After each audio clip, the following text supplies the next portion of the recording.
Ay,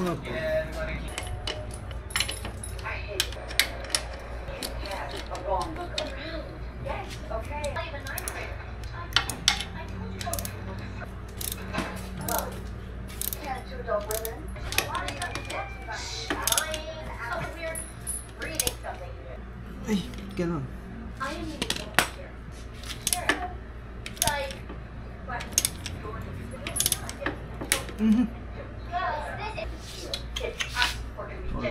So medyo may masakit na nangyari mga kaikot.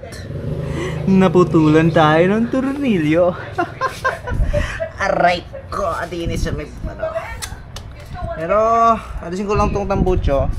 Then try kong barinahin na kasi kung structure ng ng bolts. Bili pa tayo. So ngayon, alisin muna natin tong tambucho, then try kong barinahin. Then bunutin na. Ala pa tayo nasisimulan. Problema na. Let's go.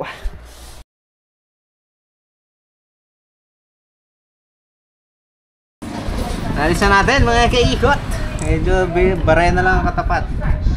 Ay nako. Kailangan na natin ang WD-40. Nalis natin. So tuloy na ang plano. Baklasin tong crankcase. Bunutin lahat. And let's go.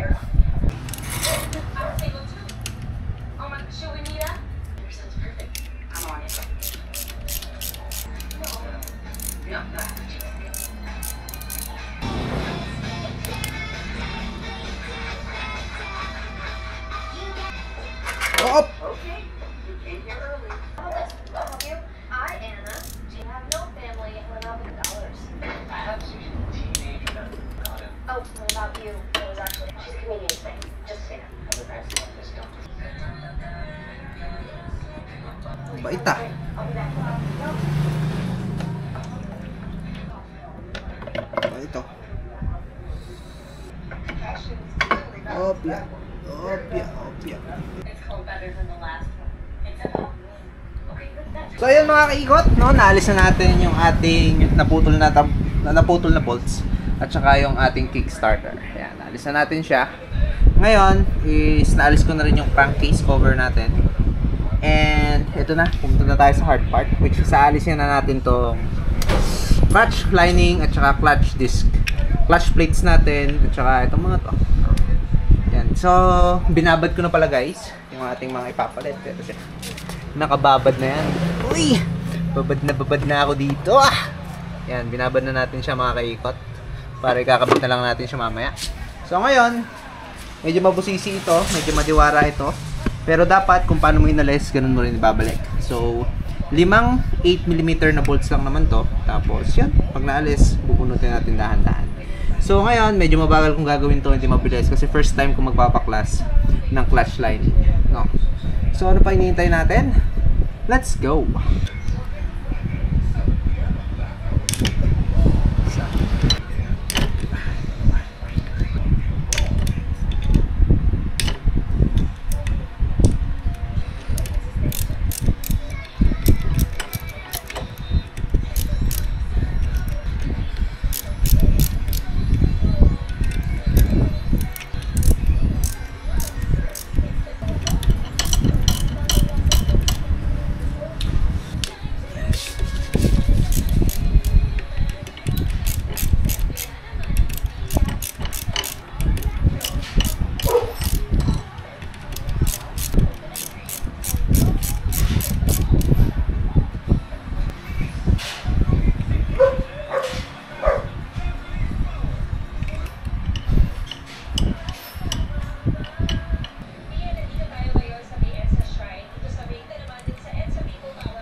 Yun guys, so nabunot na natin. Ito yung clutch plate at saka clutch lining natin. And alam ko na kung paano siya ibabalik.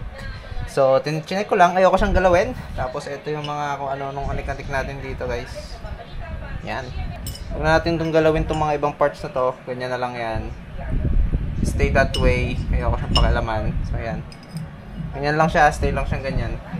So, medyo sunog na nga rin yung plates. No? Mamaya, balik muna natin isa-isa.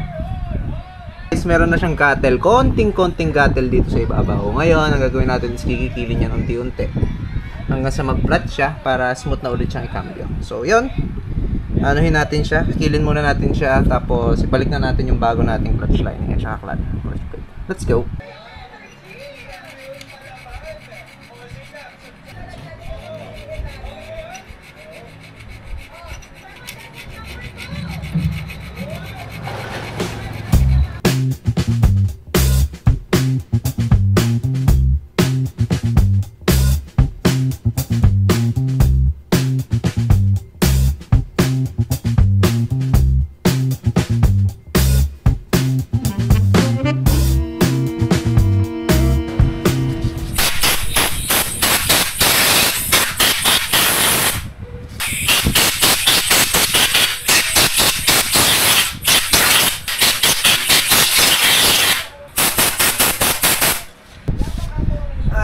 Guys, ito na siya.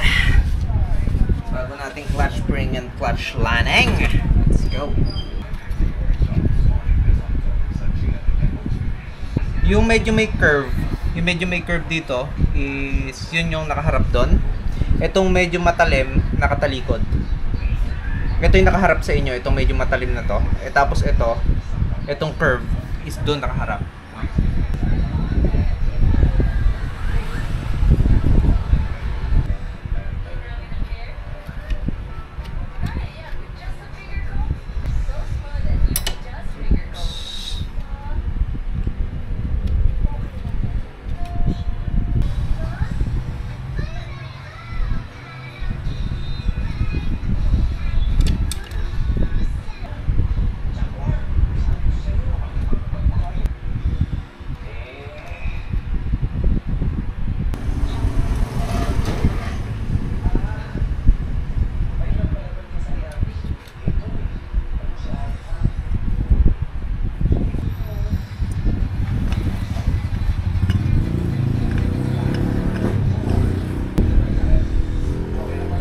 Ngayon mga kaikot, ikabit na natin tong racing clutch spring ng ating master. Pitts bike pala tatak na nabili ko. So kung mapapansin nyo mga kaikot is iba-iba yung brand na binili ko. No, yung clutch spring natin, clutch lining natin is Phyto.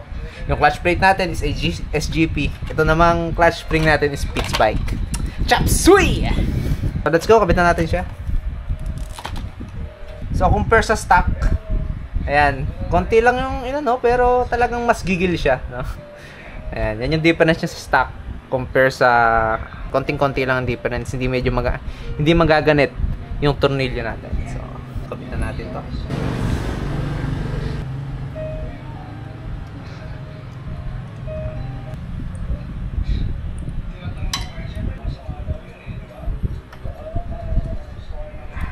Ayun lang.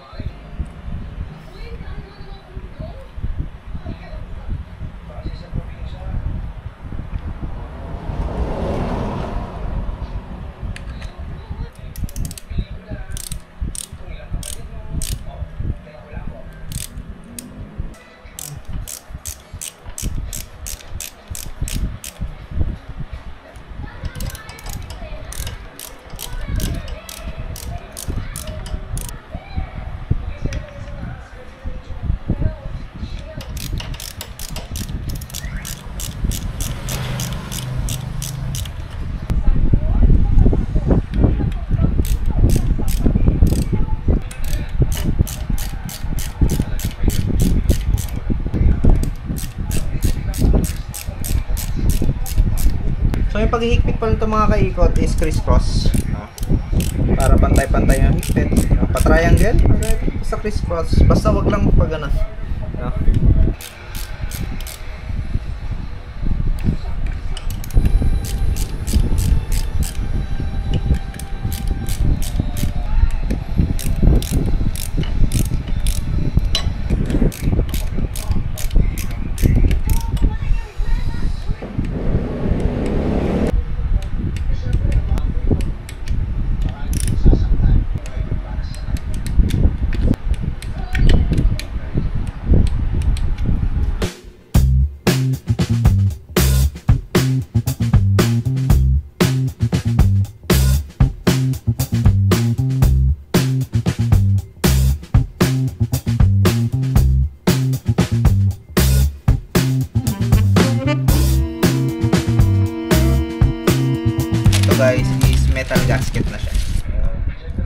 to. Kaya all goods to.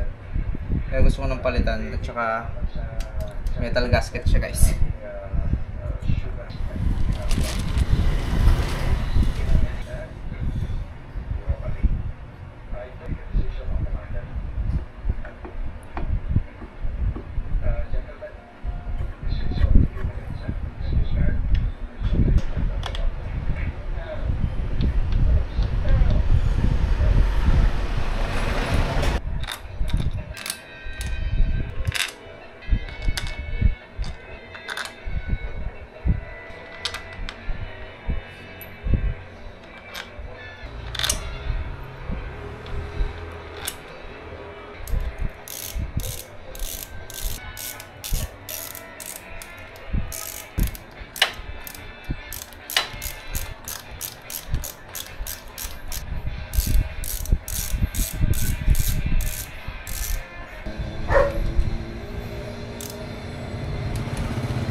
Ngayon guys, okay na.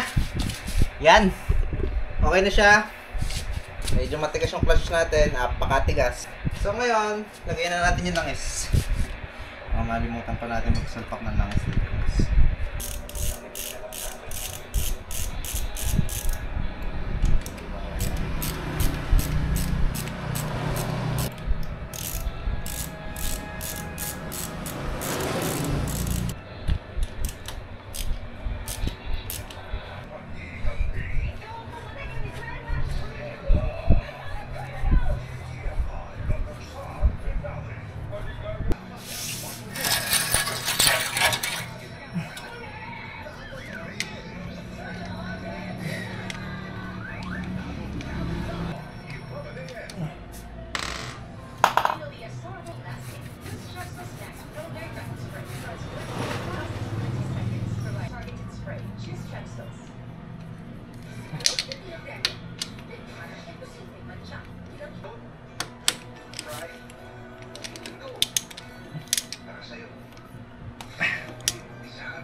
Magabi na eh.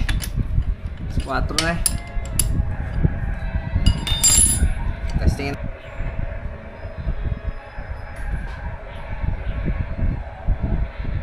Op! Pitik-pitik lang.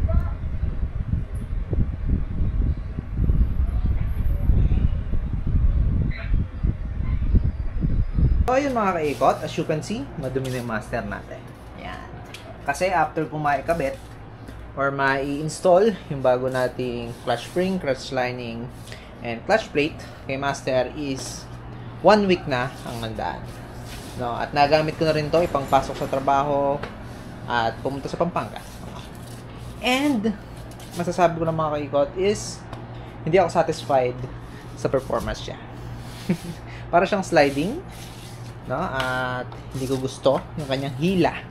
Pero okay naman. At saka yung sprocket set pala natin is ay 1445. No? Ayan, napakadumi ng motor natin mga kaikot. Ngayon guys, hindi ko gusto yung performance ng 1445. Kasi, bakit mga kaikot? Is, asa flats lang tayo, no? More on yung daan papunta sa aking trabaho is puro mga kapatagan, walang akunin. Kaya ngayon, papalitan natin siya mga kaikot. Papalitan natin siya ng 1443. At palitan din natin mga kaikot itong ating disc brake kasi nauupod siya. Sa halip na brake pad siya nauupod, itong disc brake ang nauupod mga kaikot. And lastly, ang isa pa natin papalitan is itong clutch cable. Para makita natin kung okay ba, no? Kung talagang sliding ba or whatsoever. At ang ipapalit natin clutch linings, ang clutch cable sa kanya is pambarako 175 para medyo malambot-lambot bigay. So ayun mga kaikot, for no further ado, muna natin gawin is linisin natin si master. So ang pang hinihintay natin, let's go.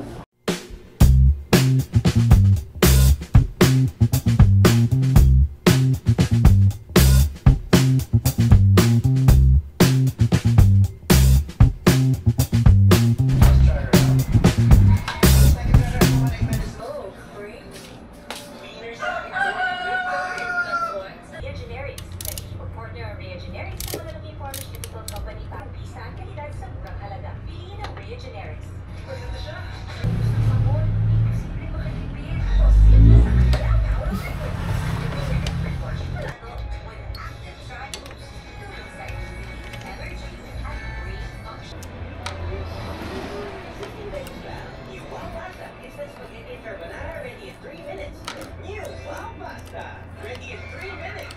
Tikoy na pasta, ihalo ang sauce. Sprinkle the toppings. Is protected with complete temperature protection. Better safeguard than sorry. New Great Taste Wipes. Mas creamy at mas makapit. Like,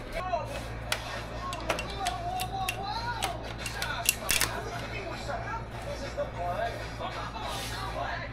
happy floating. At kaya naman ang pamilya kasama.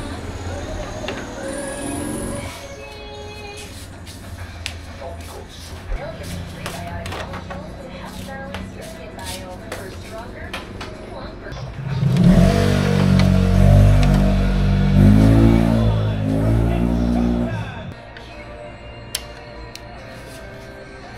At ito mga kaikot yung gagamitin natin flash cable kay Master. Ito is pang barako siya. Ayan.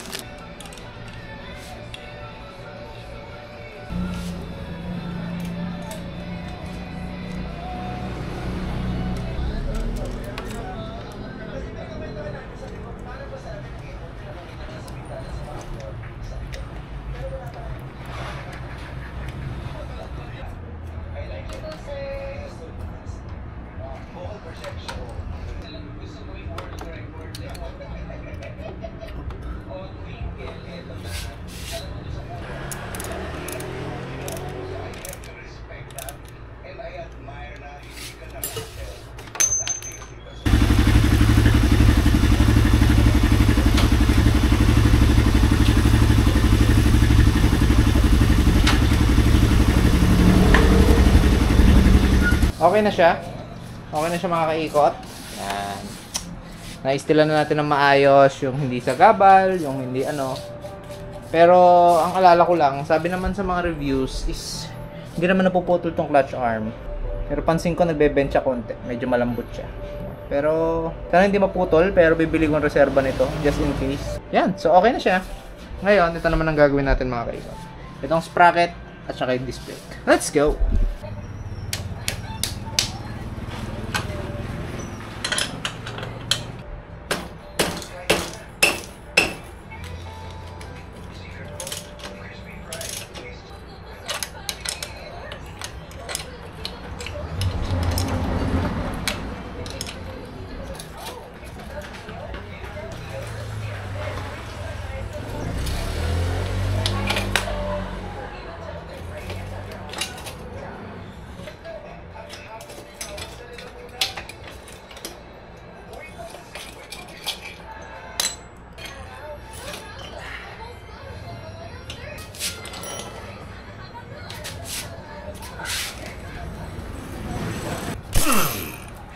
Pag di natanggal to guys, problema na to.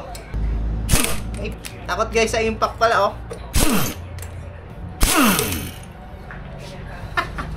One flick.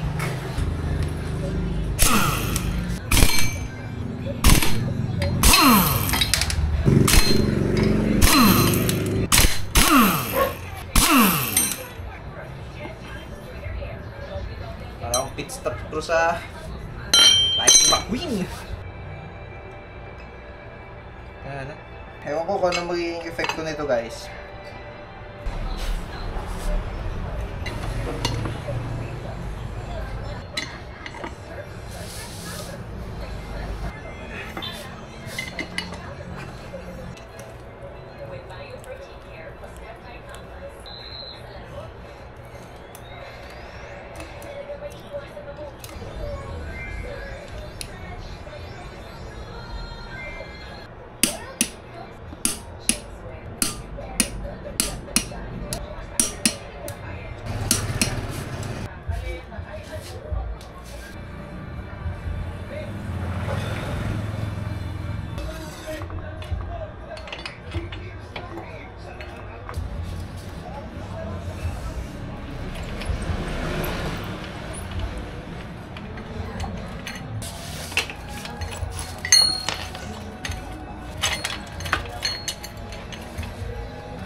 Aray ko po na ako.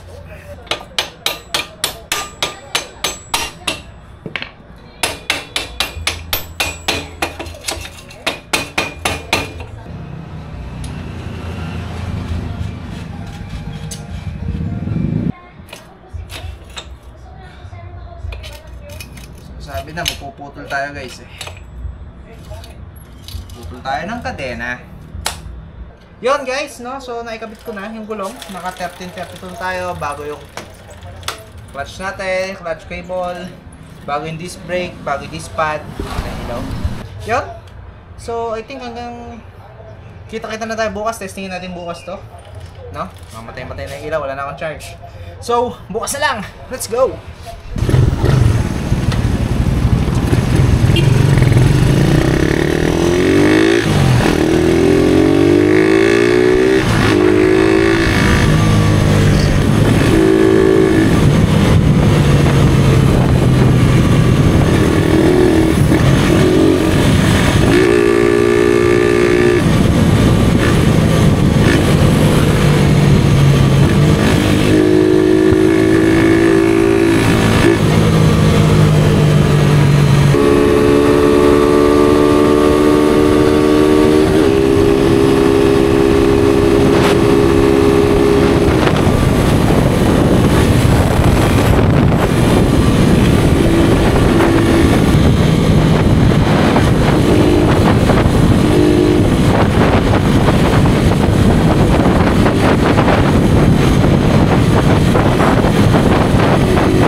So yun mga kaikot, no? So as you can see, paano yung buhok natin.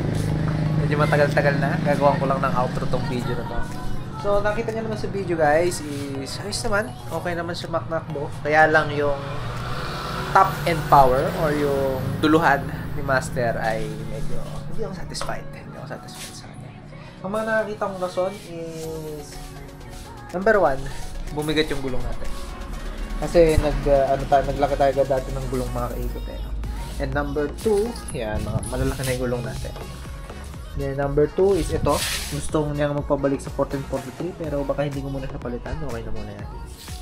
And number 3, ito yung pinaka huli kong reason.